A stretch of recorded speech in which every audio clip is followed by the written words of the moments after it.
I call David Clark. Mr. Speaker, this is a bill which confirms the 2010 tax changes that this government made that have been driving inequality in our country ever since. We are seeing a situation where the very wealthiest New Zealanders are protected and becoming more privileged and more wealthy, and the middle class is being squeezed. The middle class that once used to prosper, that used to think that it could work hard and get ahead, now is being squeezed by the changes that we are confirming here again in this annual bill. There is a very innocuous little clause in here on the surface that reads, at the beginning of Part 2, annual rates of income tax for the 2015 to 16 tax year, income tax imposed by Section BB1 of the Income Tax 2007 must, for the 2015-16 tax year, be paid at the basic rates specified in Schedule 1 of that Act. If people didn't know what that meant, they could just glaze over it because it's a big fat bill. But that is where we confirm that the changes this government drove through, to grow that wedge between the very wealthiest and the rest of us will continue. So that's something we need to observe, something we need to acknowledge that we are doing in this House here today. Because over there, they want this to continue. They're talking already about driving that wedge deeper in another set of tax packages, set of tax changes that no doubt will be driven toward supporting the interests of the 1%, and the 99% of ordinary hard-working Kiwis will miss out once again. Those tax changes in 2010 saw 40% of the value go to the top 10% of earners in New Zealand, and just 2% of the value went to the bottom 20% of earners in this country.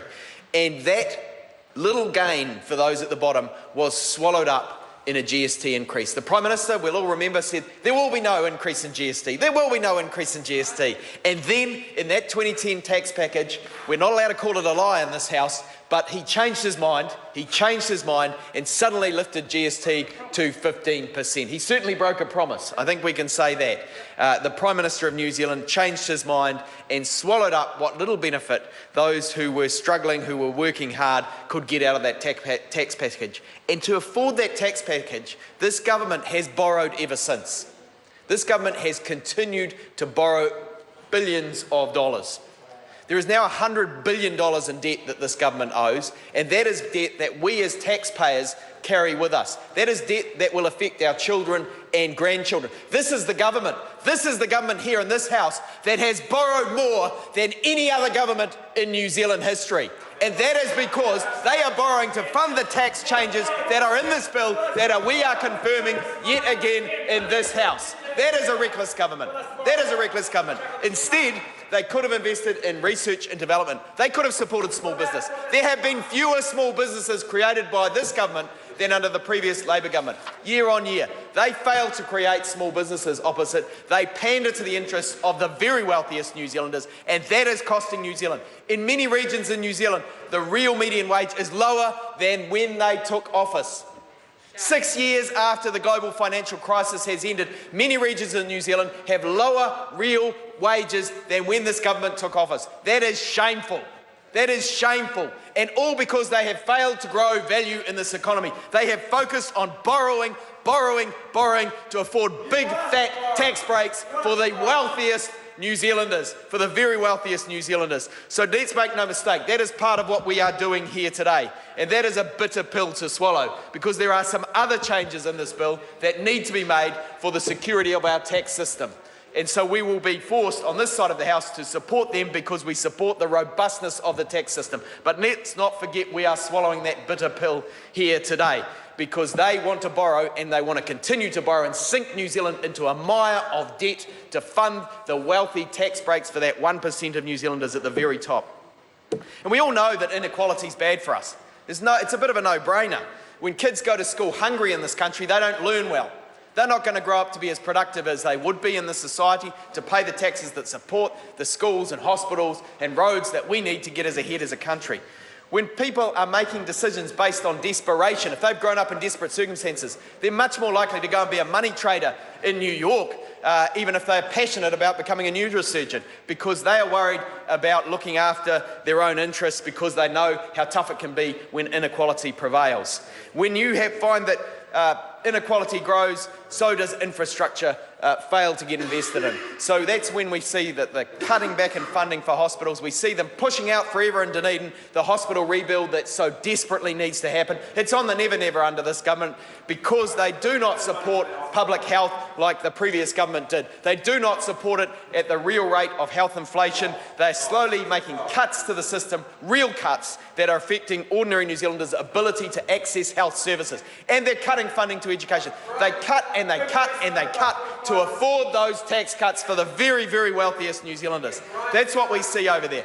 They have failed to grow a high-value economy. Instead, they are content to manage decline and content to see low-value jobs and no jobs at all.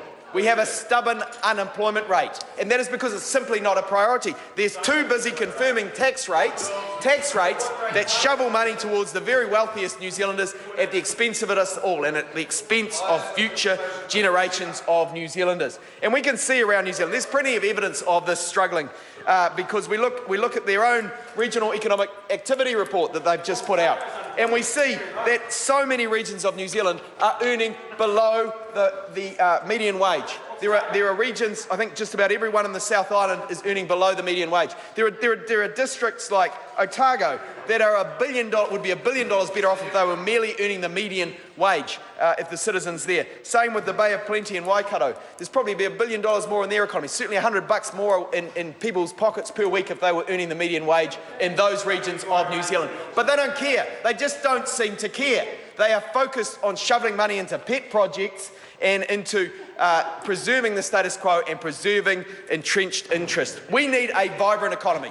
On this side of the House, we believe in things like research and development tax credits that everyone can access, not just the minister's favourite few projects, not just those few that he would want to be seen in a photo opportunity with. No, we believe that all New Zealand businesses should be able to access research and development tax credits. We believe there should be incentives for innovation in this country. We need a high-value, high-wage economy. We are not content on this side of the House to see that situation continue, to see the lowest home ownership rates in about 60 years, I think it is, about 60 years, because they are mismanaging the economy by making decisions like this, where they just continue to make it more difficult for hard-working middle-class New Zealanders in order to fund the privilege of the very wealthiest 1%.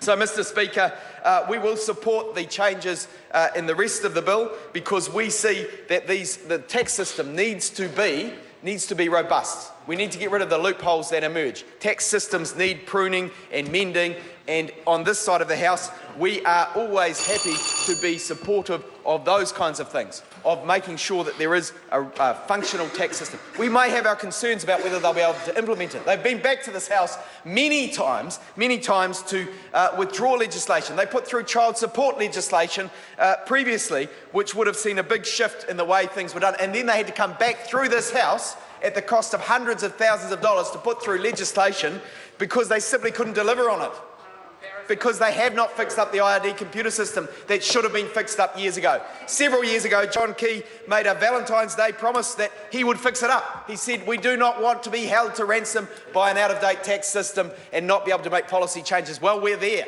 We're there because of their lack of activity. Our country is suffering because they haven't fixed the tax system. And we may be back fixing things that we're passing here through this legislation today because they can't deliver on it. They are neglecting our economy in the interests of a privileged few. We'll support the good changes in this bill, but we will note that there are changes in here that continue to support the privilege at the expense of the 99% of New Zealanders who work hard and pay their taxes as they should. I call